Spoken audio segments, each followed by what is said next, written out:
Grimes, you're going to see him coming up here, driving right down the lane. That is just a straight line drive for a one-handed jam. This is a pretty good play here. Just good recognition. Grady Dick comes up, and he has just enough room, and he sees the lane there, Coach.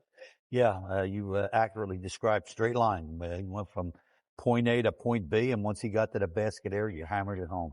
Grimes in his home debut with 13 points, including that dunk right there. He and Jared Butler, who you heard Joel Embiid talking about, nice additions, 28 points for them off the bench. But one thing the coach was talking about, when you look at a game that the Sixers don't win and Joel Embiid struggled down the stretch at times, you might be questioning, like, well, what's Coach talking about when he had really good defense? We've watched the previous 3 games where Joel Embiid was really struggling on the defensive end, not himself.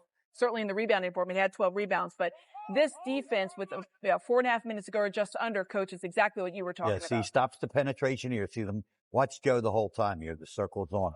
Now, see, go across the lane, stops it again, and now runs out. That's three guys he stopped on one defensive possession.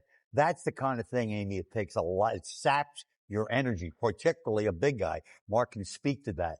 So you heard Joe at the end of that rather lengthy in-locker room interview saying, I get my conditioning in the games. He can't condition. You say, well, why can't he condition in practice? Right now, his body won't allow that. Yeah. That's the bottom line. Mark, do you think his good defense, affected his offense down the stretch? But yes, but that's respected. He was one of the best two-way players in the NBA, along with Kawhi Leonard. But that takes conditioning and it takes being in shape to be able to do it elitely at both ends, like he's always done.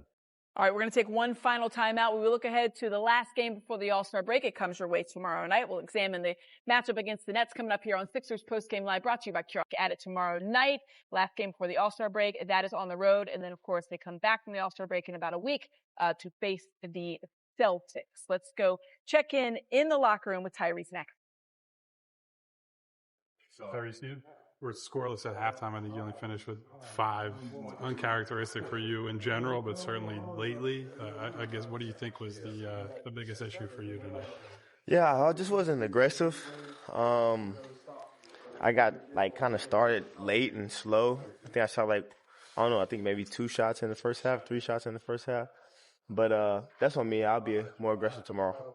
Is that a product of just trying to maybe get Paul involved in the offense more, or is that just kind of like the flow of the game? It was just kind of the flow of the game today. Was kind of weird for me.